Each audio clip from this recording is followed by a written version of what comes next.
I woke up on a Thursday morning and couldn't feel my left arm. That's not entirely accurate. I could feel it. It just didn't feel like mine anymore. It felt like someone had replaced it overnight with a piece of wood, heavy and foreign and wrong. I sat up in bed, and that's when the pressure came. Not pain, exactly. More like someone had placed a large stone on my chest and was slowly, patiently leaning their full weight onto it. My wife was still asleep beside me. I looked at her for a moment, the way the morning light came through the curtains and landed on her shoulder. And I thought, something is very wrong with me. I drove myself to the hospital.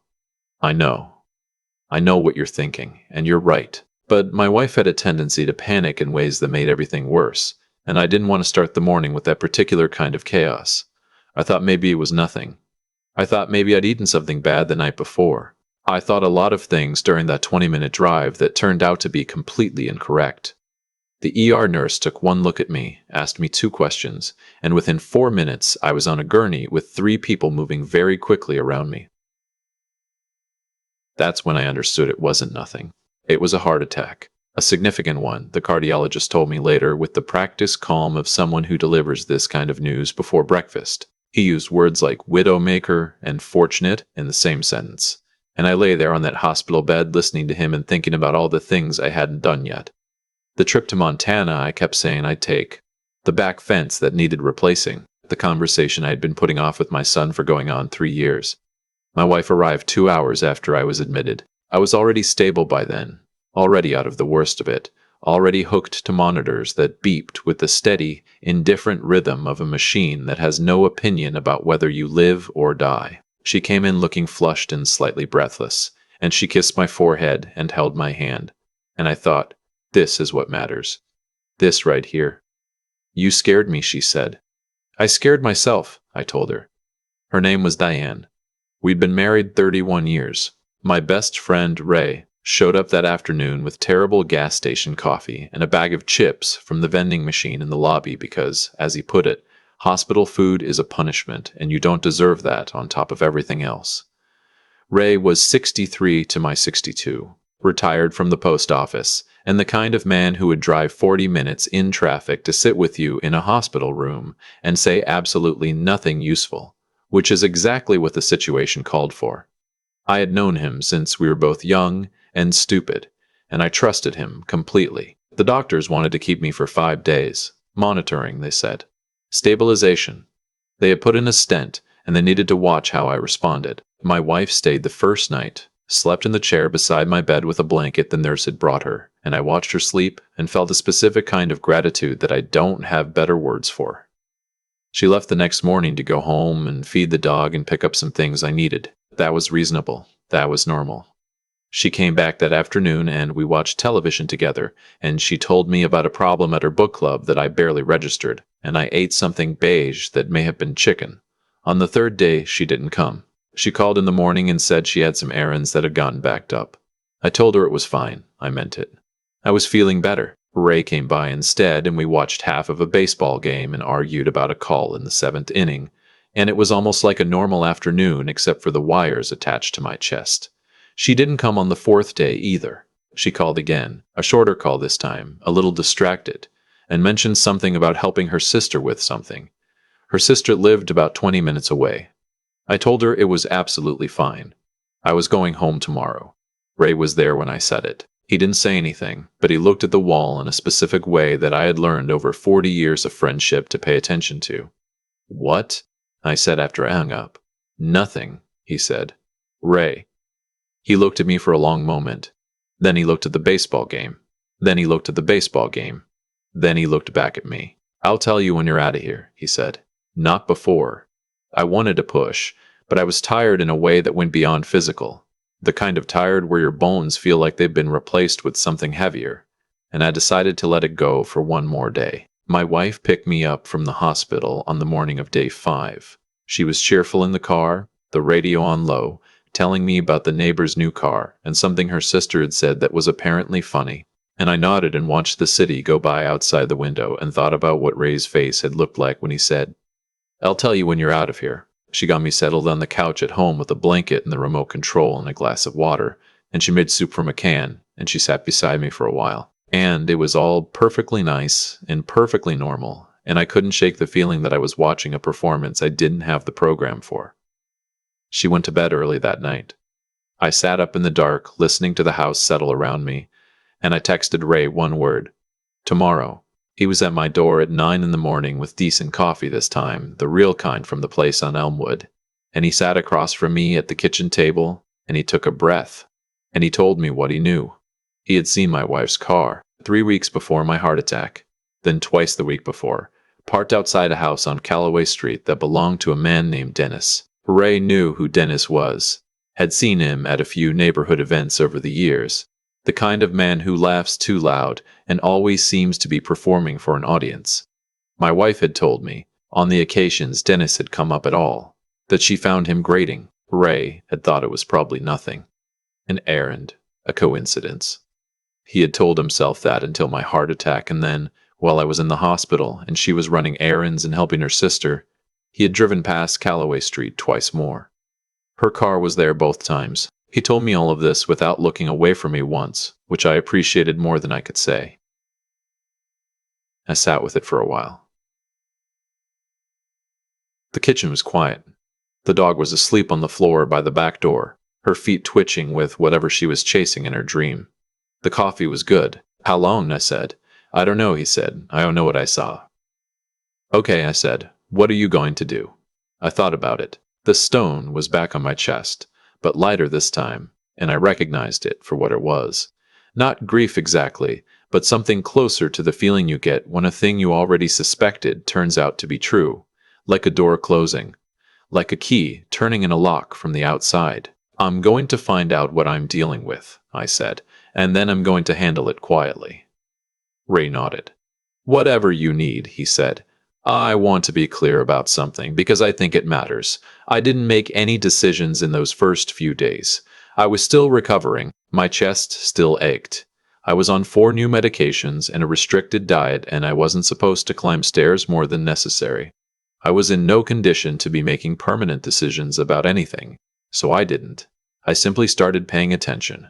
I had always been, by nature, a quiet man. My wife had said this about me early in our marriage. Not as a criticism, but as an observation, that I had a way of going still when things got complicated, of watching and waiting in a way that some people found unnerving. I had used this quality professionally for most of my working life in ways I won't bore you with.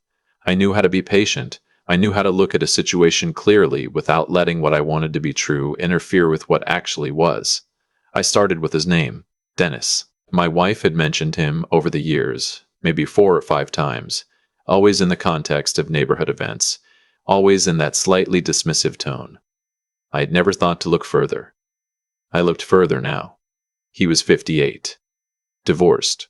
Worked in commercial real estate. Had a profile on LinkedIn that I found in about 90 seconds. The kind of profile where a man lists every credential he has ever possessed, as if daring you to be unimpressed. His photograph showed a man with the look of someone who had been handsome at 30 and was trying to remain that man by force of will and an expensive haircut.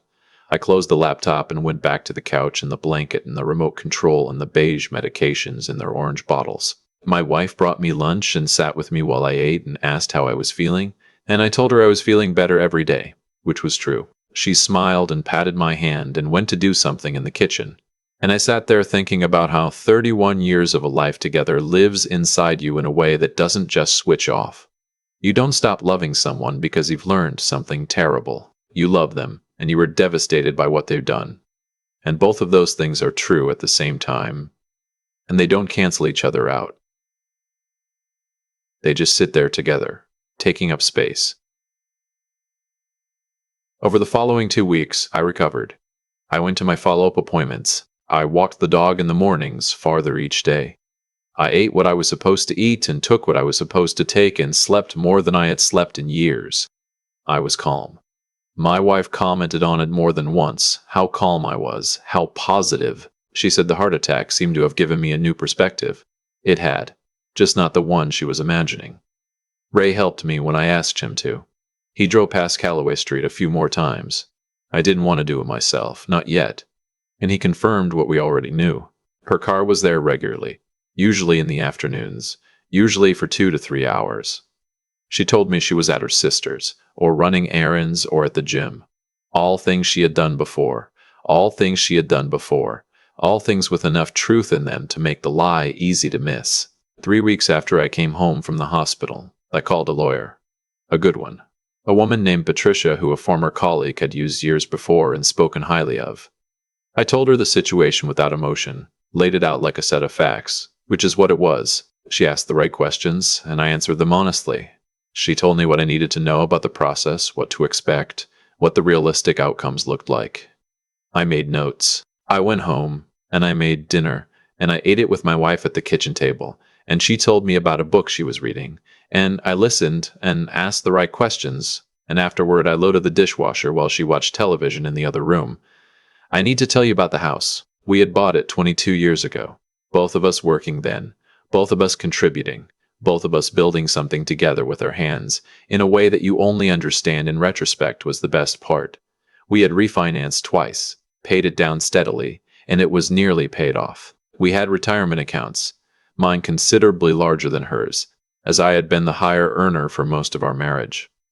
We had a joint account for household expenses, and separate accounts that had, over the years, accumulated more than my wife knew about. I had always been the one who managed the finances. She had never asked to be involved, and I had never pushed her toward it. I understood now that this was one of the only things that was going to work in my favor. I did not move money. I want to be clear about that. I did not hide anything or do anything that Patricia had not told me was permissible. But I did spend several careful weeks making sure I had a complete and accurate picture of everything we had, every account, every asset, every document, and I organized it in a way that would be useful to me and to Patricia when the time came.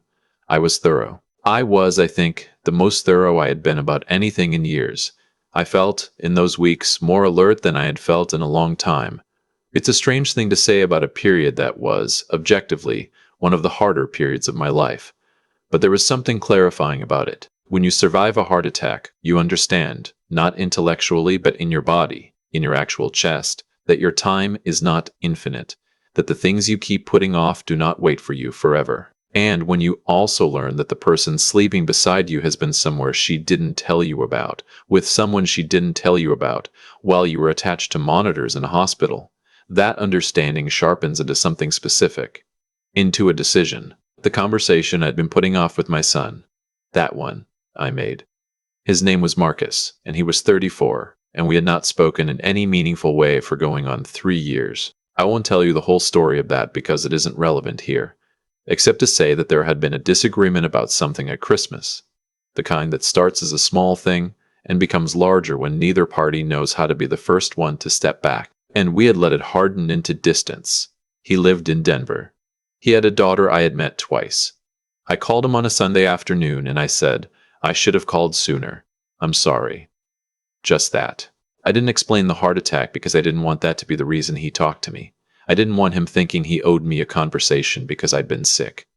That wasn't the kind of conversation I wanted. He was quiet for a moment and then he said, I should have called too. And we talked for an hour, the first real hour we'd shared in too long. And by the end of it, he'd said he'd bring his daughter out to see me in the spring, and I'd said I'd like that very much. And I meant it in a way I hadn't meant many things in a while. Ray, when I told him, said, Good. You needed that more than you knew. You could have told me that years ago, I said. I did tell you, he said. You weren't listening. He wasn't wrong.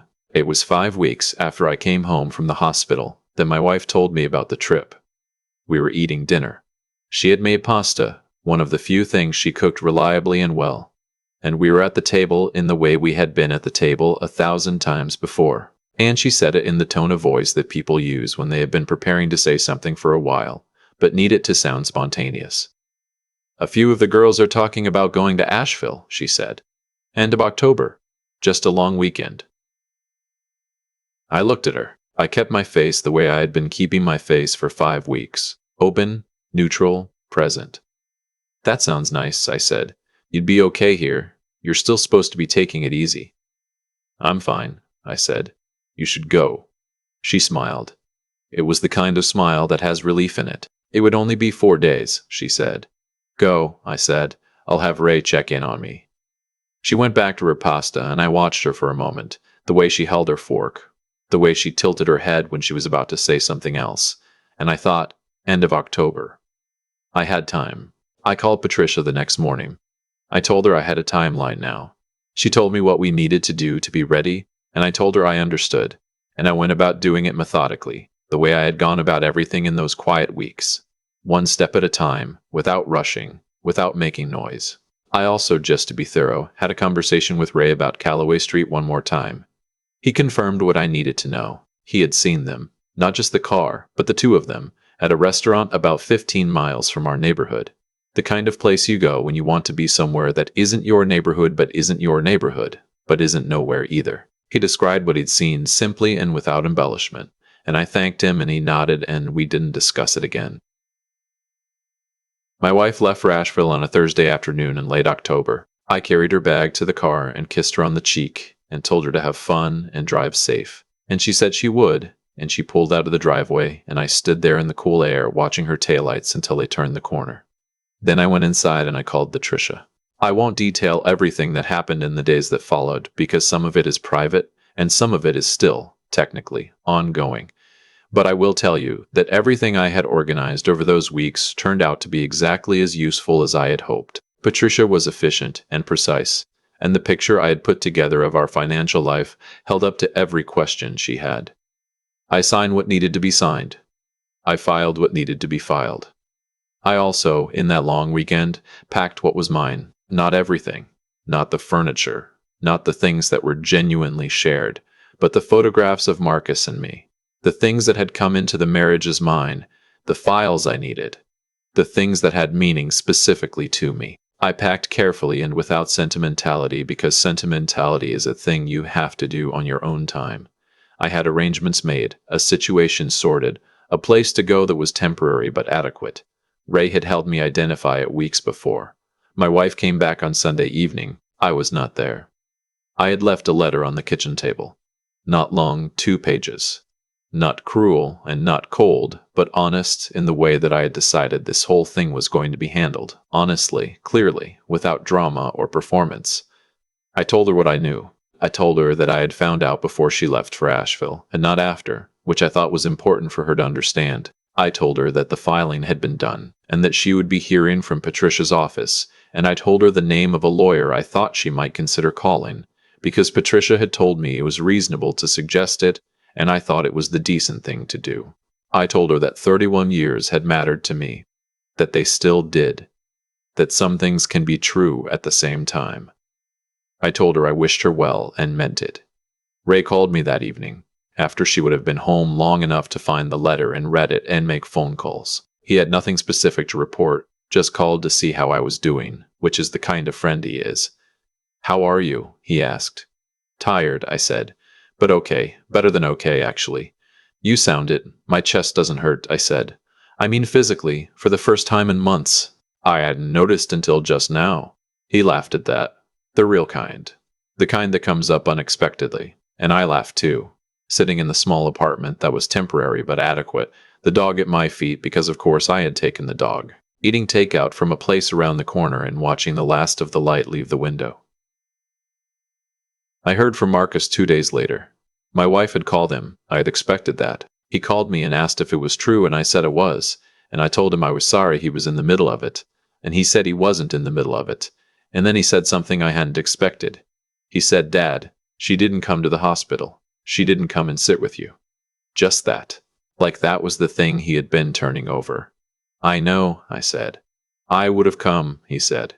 "If I'd known. I would have been there." "I know you would have," I said. And I did know it, even if I couldn't have said so with certainty a few months ago. "I'm coming in November," he said. "And I'm bringing Lily."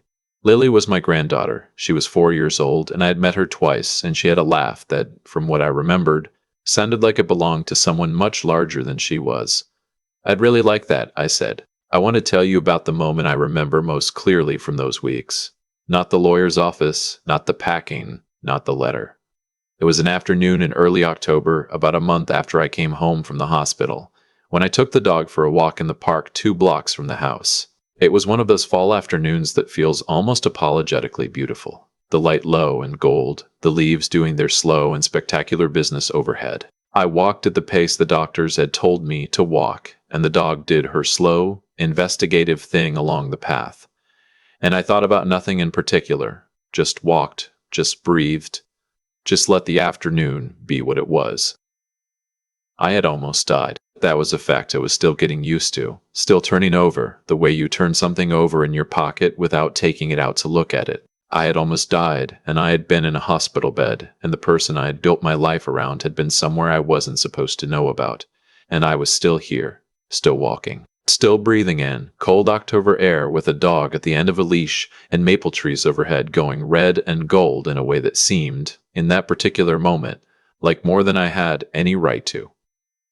I thought about what gets wasted, not the marriage. I had stopped thinking of it as wasted because it hadn't all been. It had been real for a long time, and then it had become something else, and the real part didn't stop being real just because of what came after. I thought about the years I had spent being the quiet man in a way that became avoidance, the conversations I had put off because it was easier, the distance with my son that I had let harden, because I didn't want to be the first one to crack it. I thought about how close I had come to running out of time to fix any of it. The dog stopped to investigate something in the grass, and I waited for her. And the light did what fall light does, and I thought, well, you're still here. That's something. That's actually quite a lot. The process took the months it took. There were phone calls and paperwork and a few conversations that were difficult in the way that 31 years will always make things difficult. My wife had retained the lawyer I suggested, which I thought showed a certain practicality that I respected. Things were handled as fairly as they could be handled given the circumstances. Patricia was excellent. I have said that already, but it bears repeating. Dennis, as far as I know, is still on Calloway Street with his LinkedIn profile and his expensive haircut. I have no particular feeling about this. Marcus came in November as he said he would, and he brought Lily, and she was exactly as loud and fearless as I remembered, and she sat on my couch and ate an entire sleeve of crackers with the focused efficiency of someone who has very important things to do and needs the fuel for them. Marcus and I sat at the kitchen table, the table I had now, the smaller one, in the apartment that would be temporary for another few months, until I found something more permanent. And we drank coffee and talked in the easy way that had come back to us in that Sunday phone call and never left again. "You seem good," he said. "I feel good," I said. "I mean, after everything. You seem actually good, not just saying it." I thought about it. Outside the window, the city was doing its November thing, gray and purposeful, the trees stripped down to their actual shapes. "I think almost dying and then losing your marriage in the same year is supposed to break a person," I said. "And some of it did. Some of it still does. But mostly I feel like I looked for the word. Uncluttered. Like the house after you've cleared out everything that wasn't yours." He looked at me for a moment in the particular way that Marcus has looked at me since he was about 9 years old, slightly sideways, weighing something. "That's a good way to put it," he said. Ray came over that evening, and the three of us ordered too much food and watched football and argued about things that didn't matter, and Lily fell asleep on my couch at 7:30, with one hand still wrapped around a cracker she'd been planning to eat, and I looked at her sleeping there and felt something that I don't have a cleaner word for than lucky. Simply, straightforwardly, lucky. Which is a strange thing to feel in what has been an objectively hard year. But there it is.